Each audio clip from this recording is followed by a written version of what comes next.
Forget frequently asked questions. Common sense, common knowledge, or Google. How about advice from a real genius? 95% of people in any profession are good enough to be qualified and licensed. 5% go above and beyond. They become very good at what they do, but only 0.1% are real geniuses. Richard Jacobs has made it his life's mission to find them for you. He hunts down and interviews geniuses in every field: sleep science, cancer, stem cells, ketogenic diets, and more. Here come the geniuses. This is the Finding Genius Podcast with Richard Jacobs.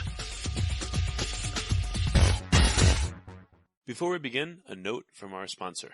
I'm Richard Jacobs, Executive Director of the nonprofit Finding Genius Foundation and host of the Finding Genius Podcast.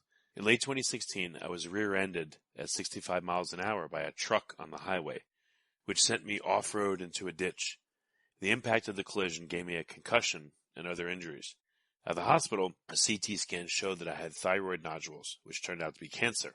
It was then, when I had a biopsy in my neck, that I realized even if I was a millionaire, I wouldn't want a second or a third biopsy due to the pain and the invasiveness of it. And appointments at that time for thyroid experts were 3 to 6 months out. And I was worried about dying now, even if that was irrational. So because of this, I've decided to raise money to conduct a literature review on steroids, on the causes of anxiety and depression, a condition that affects well over 50 million people in the United States and hundreds of millions worldwide. Our goal is to create a codex, a guide that reveals all possible treatments for anxiety and depression for people that live with the condition, or for loved ones that have it, as my wife and my son do. To find out more about our fundraiser, visit findinggeniusfoundation.org and click on current initiatives. And now to our guest. Hello, this is Richard Jacobs with the Finding Genius Podcast. Also, I'm the Executive Director of the Finding Genius Foundation. Before we begin, I just have a quick note about the foundation. We've started on our massive literature review to uncover every possible treatment for anxiety and depression and related disorders. We're going to be going through about 5,000 pieces of material, lectures, scientifically reviewed papers, books, interviews with people, etc. All this will be put together into a low or no cost resource for people suffering or people that know someone that suffers. So to find out more, go to findinggeniusfoundation.org because we could use your help. So today my guest is Peter Keller. He's the co-founder and CEO of Monopteros Therapeutics. The website is monopteros.com. So over the last decade as a biotech entrepreneur, Peter Keller, he's helped to steer companies such as Alien Therapeutics, Divide and Conquer, Disarm Therapeutics, which was acquired by Eli Lilly and Company, Selecta Biosciences, listed on NASDAQ, and Inventiva, also listed on NASDAQ. So we're going to talk to him about his current work at Monopteros and his background. So Peter, thanks for coming. Thank you, Rich. Glad to be here. Yeah. Well, tell me a bit about, again, your background and your current work as promised. Yes. Yeah. As you mentioned, I've been working with a lot of biotechs in recent years. And my whole career I have focused on interfaces. So I studied as industrial engineer to explore the interface between business and engineering and solve the problems of over-engineered products, for example. And then I became a management consultant for 10 years. And there I tried to optimize demands in the market of pharmaceuticals with products. And what I've done there, for example, I found out that there's a demand for an anti-infective to treat Helicobacter H. pylori virus infections. And we initiated a trial to combine proton pump inhibitors with a specific antibiotic, which helped patients. So physicians were using it in the market.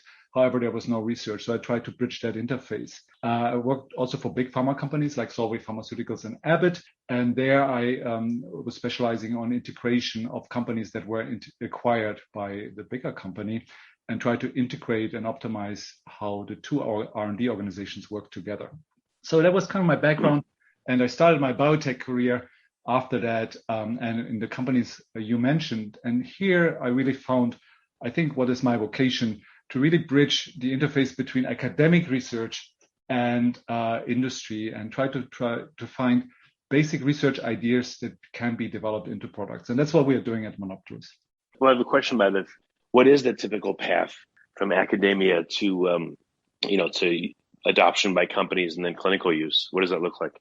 Yeah, so typically you have a professor who does research and publishes it typically in one of the big journals. So you have Cell, Nature are the ones that everybody reads. And there are, of course, venture capitalists that read them too.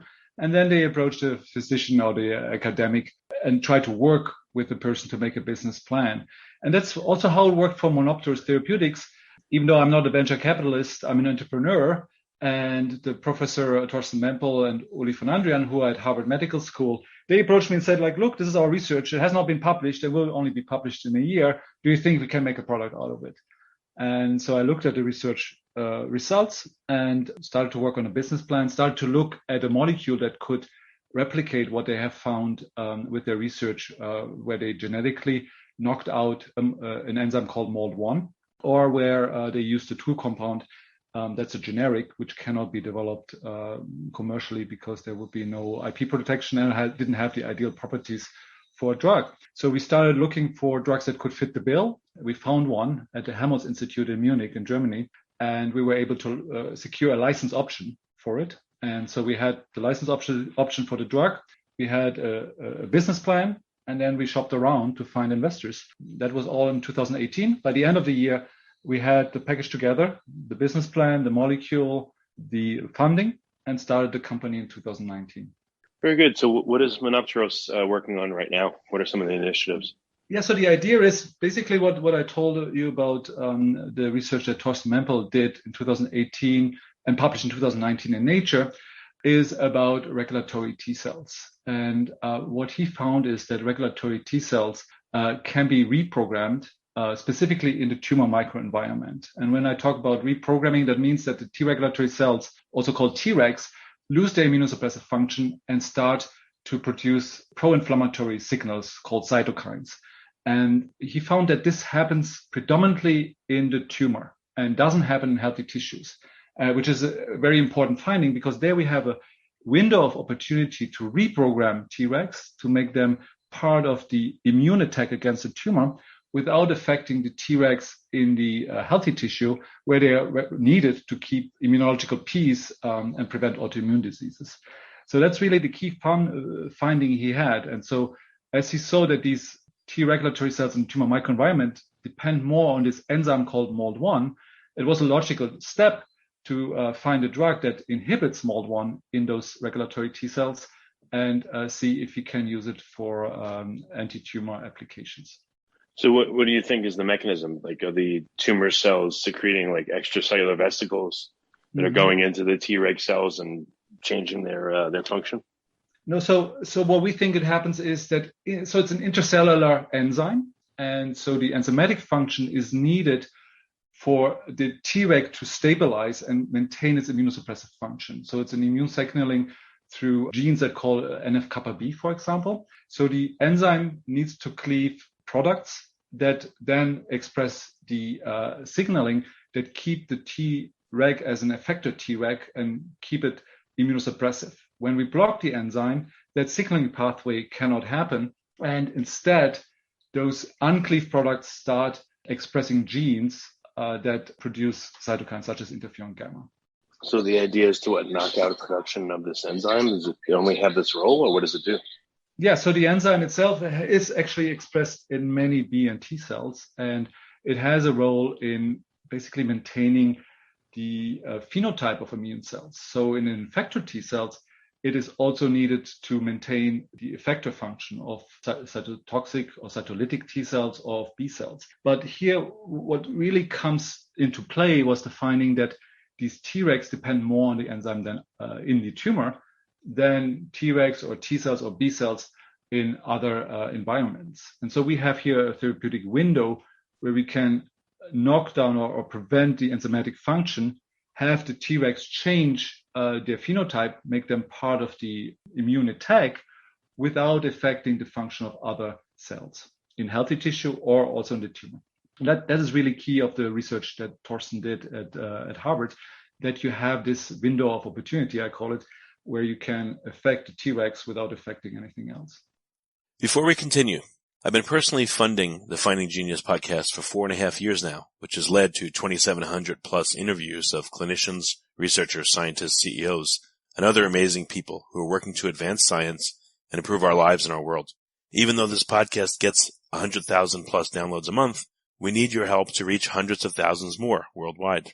Please visit findinggeniuspodcast.com and click on Support Us. We have 3 levels of membership from $10 to $49 a month, including perks such as the ability to see ahead in our interview calendar and ask questions of upcoming guests, transcripts of podcasts you're interested in, the ability to request specific topics or guests, and more. Visit findinggeniuspodcast.com and click support us today. Now back to the show. Not systemically. How do you do it locally? So the drug we have found is a partial inhibitor. So what you typically want to do with enzyme inhibitors, you want to occupy or knock down the target to 100% or close to 100%. What we have found is a drug that's a partial target occupancy. So we probably inhibit the enzyme by 50%. And our drug is very well absorbed in high perfused tissues. That means it goes very well in tumor tissues where there's a high blood flow. And so we get a high concentration of our drug in the tumors, whereas we do not get such a high concentration, for example, in circulating, in the blood circulation, for example. So really, that was key, that we find a drug that fits the bill, that gets that gets predominantly into the tumors, and where we can dose it such that we get a 50% target occupation, which leads to the reprogramming and doesn't affect the other cells. And it sounds complicated, but what Torsten did is you can genetically knock down targets such as MALT1 in Tregs. So he first knocked down MALT1 in all Tregs, 100%. There was no MALT1 in Tregs. The animals that he used for the study all had autoimmune disease and were not viable. So then what he did is he knocked down the MALT1 target in 50% of the Tregs or 25% of the Tregs. And there, the animals were perfectly healthy, total normal immune system. However, when you implanted the tumor grew much slower than in control tumors where the MALT1 target was not partially knocked down. Were there off-target effects, or what happened? No. So they were completely healthy, completely viable. So it seems like the healthy immune system in healthy tissue does not need 100% of this MALT1 enzymatic function. It is only when you go into unhealthy tissue, like the Tregs, in the tumor, where you can see that the dependency on this MALT1 target increases. It is still many other people, not only Torsten, look at destabilized Tregs in the tumor microenvironment. And one culprit for Tregs being destabilized in tumors is hypoxia. So there's less oxygen in tumors, and that seems that the Tregs don't like it, so that they increase the expression of MALT1, they increase their dependence on MALT1, which we then can employ for therapeutics, such as MPT-0118, the drug we currently are developing in the clinic and testing in patients. Well, what happens to the Tregs as they approach the tumor microenvironment? Do they turn away? Do they just go there as normal? Do they tend to stay resident near the tumor and hang out, or what happens? Yeah, so that's really an important question. So Tregs are a key player of the immune system. So you have the CTLs, the cytolytic T cells, you have the B cells. They're all part of attacking an infection, attacking the tumor. Tregs are part of the immunosuppressive immune system. So what their responsibility is to downregulate an ongoing immune response or prevent an immune response. And that's very useful because Tregs recognize self-antigen, so healthy tissue, own tissue, and tell the immune system, no way you attack here, don't attack, because this would lead to autoimmune disease. And what happens in tumors is that they grow very slowly over time, and they may not, and no immune attack happens because over time, your immune system starts to think this is self-antigen, this is healthy tissue, and the Tregs populate the environment of the tumor, around the tumor, and tell the CTLs and the B cells, go away, there's nothing to see, don't attack. So that is one function of the Tregs. Or once there is a strong inflammation, strong immune response going, that, for example, was initiated by a checkpoint inhibitor, the Tregs come and say, well, this is enough, this has been going on for too long. We infiltrate the tumor microenvironment to tell the immune cells not to exaggerate, not to create overly inflammation, and they also then downregulate this ongoing immune response. If you like this podcast, please click the link in the description to subscribe and review us on iTunes. And that's what you see with the checkpoint inhibitors. I'm sure you heard about Keytruda, Opdivo. Those are the immuno-oncology drugs that are currently on the market. When they work, they have an incredible effect for patients, high quality of life, progression-free survival, but they do not work in all patients. They only work actually in 15 to 20% of all solid tumors. And so why is that? So there are checkpoint inhibitor resistance. And you distinguish between primary resistance and secondary resistance. So primary resistance is, you call them also cold tumors, such as ovarian cancer, colorectal cancer, pancreatic cancer. So those hard to treat cancers are cold tumors. There's not much immune reaction, not many immune cells in the tumor environment. There's not much going on.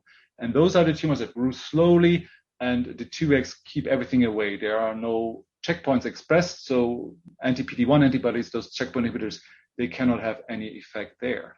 And so there, it's of course important to get rid of the Tregs to get an immune response started. However, just getting rid of Tregs is not enough, because you need to also induce an inflammation to recruit new immune cells to start attacking. And that's where the reprogramming comes into play, because what our drug does is not only make the Tregs lose their immunosuppressive function, but also to start producing an inflammatory signal in the form of interferon gamma. And that then starts a cascade of immune responses that attack the tumor. And that's different from other companies. There are many startups working on Tregs nowadays, but they typically look at depleting, also killing the Tregs, or preventing them from proliferating, or preventing them from infiltrating the tumor. So we think that with the Treg reprogramming, we have a better way to treat the primary resistance to checkpoint inhibitors and treat those cold tumors. What about chemo or radiation? How is that going to interact with this Treg, gene knockouts? Has that been observed yet? Yeah. So, well, typically in most of those cold tumors, you start first with surgery. So cutting, burning, and poisoning is basically the strategy we've been following for the last 50, 60 years. So you would still do this in most of those cold tumors. But unfortunately, once you do the surgery, once you do radiation, and once you do chemotherapy, most of those tumors come back and they start progressing.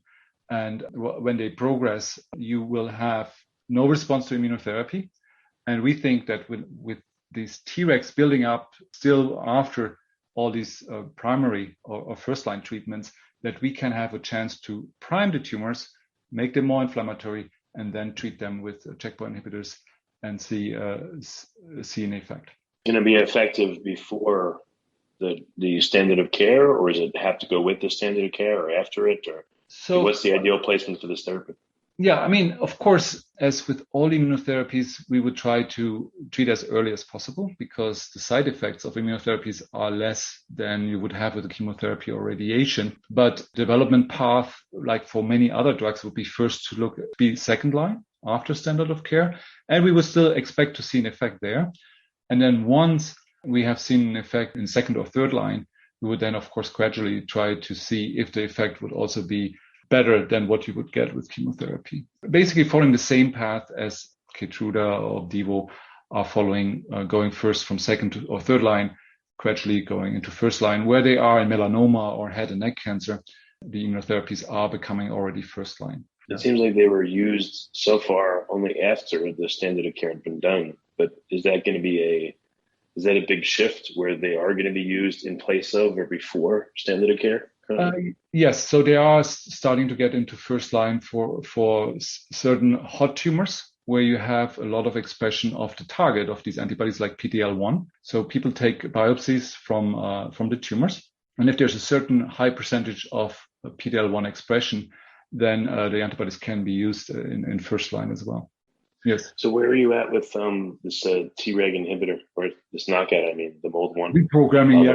So we did, as I said, we started in 2019, really from the scratch, and we focused on the pharmacology. So we did animal models where we implanted tumors into mice, looked at we could shrink the tumors in mice, and then we were really curious to see if the mechanism that we are seeing in mice is really based on the Treg reprogramming. So what we did was we developed analytical methods to see really if these Tregs changed and if they made interferon gamma. And indeed, when we took the tumors from the mice, they had more Tregs that made interferon gamma. The next step was then also to experiment with human cells. So we procured resected tumors from patients, and just ex vivo cultured them with our drug. And then again, analyzed if the Tregs were changing, and they did.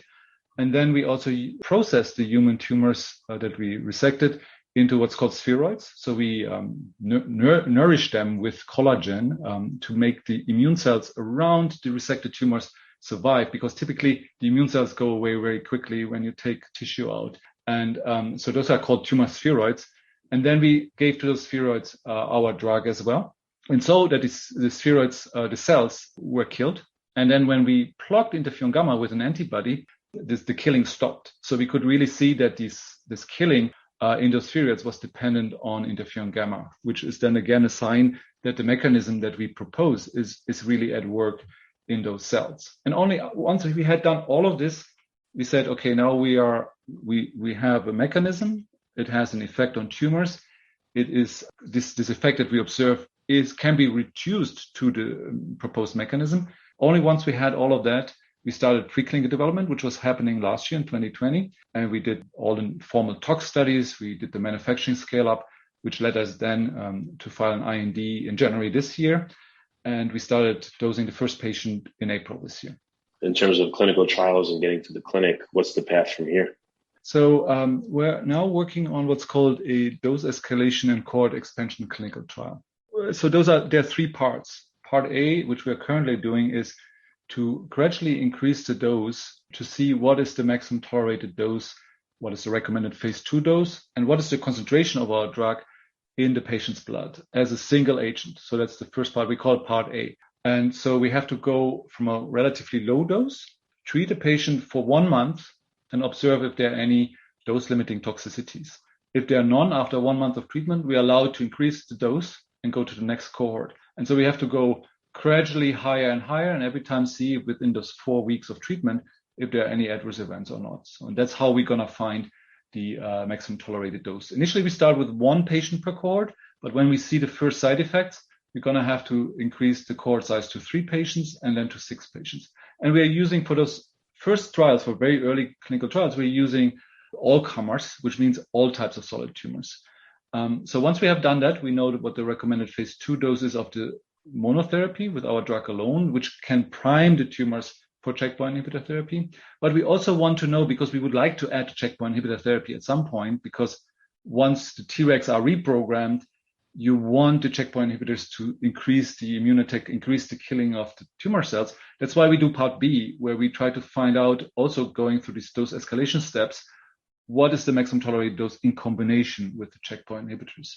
So the role of this is to slow down the tumor activity so that other immunotherapies or other therapies can take hold, but this therapy itself is not to knock out the tumors, it sounds like. Yeah, so it's I call it the prime. They prime the tumors. If there are a lot of Tregs that are effective in a tumor microenvironment, no immunotherapy known today has a chance to work. They're just too immunosuppressive. And when we can reprogram those Tregs to lose their immunosuppressive function and also make the tumor environment more inflammatory, then there is a synergistic effect with the known immuno-oncology drugs, because they are working on other targets, so-called brake signals that the tumor cells have developed to stop T cells from eating them. So it's kind of like a don't attack me signal.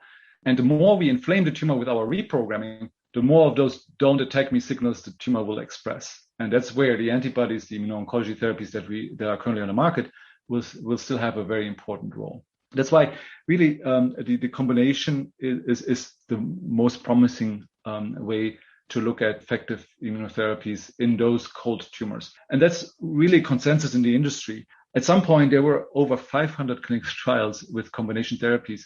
And that was kind of the industry threw the kitchen sink against those resistant tumors. But I think there was not much hypothesis what is a mechanism that really makes those tumors resistant. So they tried combination with chemotherapy, with other antibodies, with cell therapy, and nothing really worked. And I think it was because these things at the time were done too quickly. That's why I emphasized before that we are really consistently looked. We have an anti-tumor effect in mice, but is this anti-tumor effect really due to the mechanism we proposed? And is this mechanism essential in getting a response? And only when we did all this translational work and checked all the boxes, we were comfortable to go into the clinic. So we think that being part of the second generation combination therapies with the existing immunotherapies, I think we have a better chance to see an effect in patients. But does this cause the tumor to deploy more of its resources or immunosuppressive tactics that it didn't do before? Does it nudge the tumor in a direction where you can see more of its arsenal?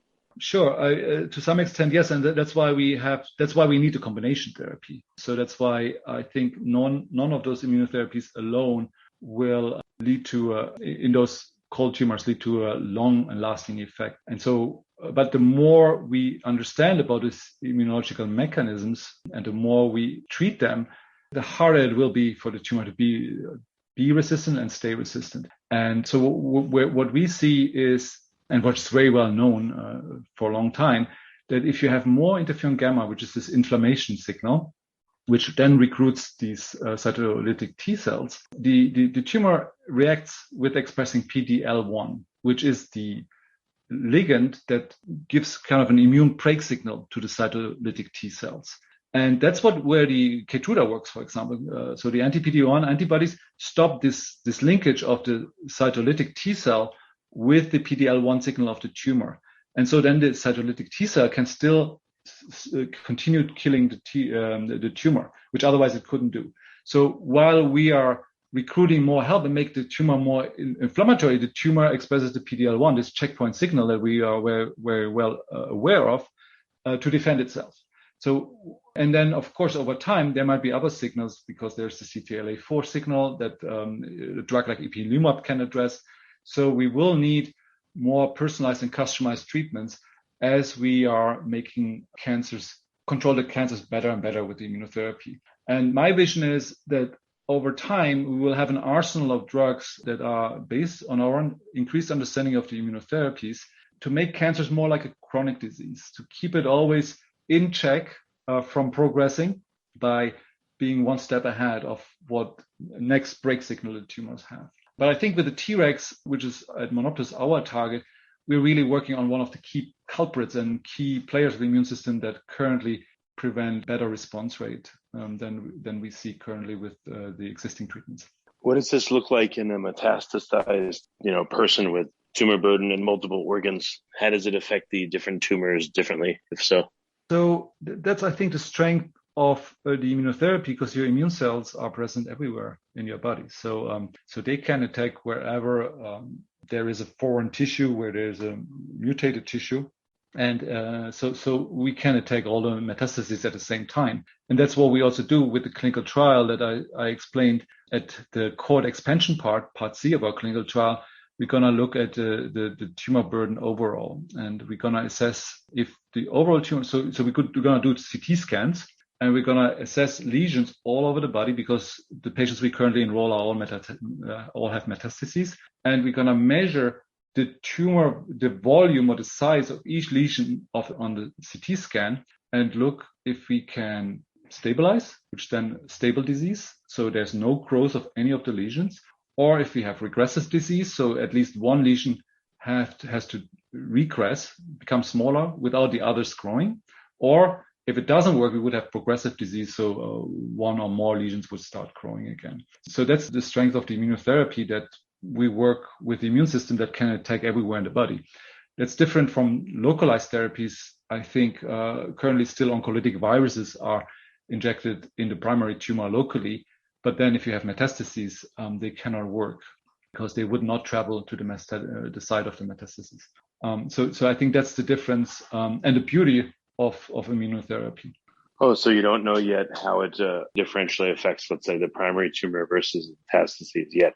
Yeah, but it should affect, the tumor, the immune system will attack both the primary tumor and the metastases, I think is what I'm saying, because the immune cells don't differentiate necessarily between those two. They will just attack wherever there's mutated tissue. Well, have you looked at, or has anyone looked at, let's say, cytokine expression in primary versus metastases, or, for other differences that, I know genetically they're going to have differences. The Mets are going to be, heterogeneous in a different way, but sure. I don't know. Are other immunotherapies having an issue with this, or is it not on the radar, or is it not a problem? What hints can you get from other therapies? So we know that if the primary tumor, for example, is a melanoma or lung cancer or head and neck cancer, which are those more hotter or warmer tumors that are more reactive to immunotherapy, where the response rates are 30 to 40% on typically. So those tumors are more inflamed and have they present more possibilities for the immune system to attack. And that would be in the primary tumor, but also in the metastases. Whereas if you have a cold tumor, such as pancreatic cancer, even if they become metastatic, they would still stay cold tumors and express less of the immune infiltrates, or have less of those immune infiltrates that are needed for a good immune attack. So those differences we know. For our drug, we have some markers. We're doing some proprietary research to find what are the markers of a primary tumor to have more of those destabilized Tregs that we can really reprogram. Because as I said, we need those Tregs that are more on the edge of becoming less immunosuppressive and making interferon gamma. And so we have done some really sophisticated single cell RNA work to figure out what types of tumors, primary tumors, have more of those destabilized Tregs. And in our phase 2 trial, called expansion trial, we're going to focus away from the all-comers and focus on those solid tumors where we know there's a higher proportion of those destabilized Tregs. And we would expect those destabilized Tregs would be in the primary tumor, but also in the metastatic lesions. Well, very good. Peter, what's the best way for people to find out more about your company and your work? Where can they go? So, well, they can go, of course, on the website first. And then we also are participating now in conferences. We are participating in 2 upcoming conferences this year. And I will post the science and the posters that we are going to present at those conferences on our website. And my email address will be also on those posters. And I'm happy to answer any questions that may come up. Well, very good. Well, Peter, thank you for coming on the podcast. I appreciate it. Thank you, Rich. It was a pleasure. If you like this podcast, please click the link in the description to subscribe and review us on iTunes. You've been listening to the Finding Genius podcast with Richard Jacobs. If you like what you hear, be sure to review and subscribe to the Finding Genius podcast on iTunes or wherever you listen to podcasts. And want to be smarter than everybody else? Become a premium member at findinggeniuspodcast.com. This podcast is for information only. No advice of any kind is being given. Any action you take or don't take as a result of listening is your sole responsibility. Consult professionals when advice is needed.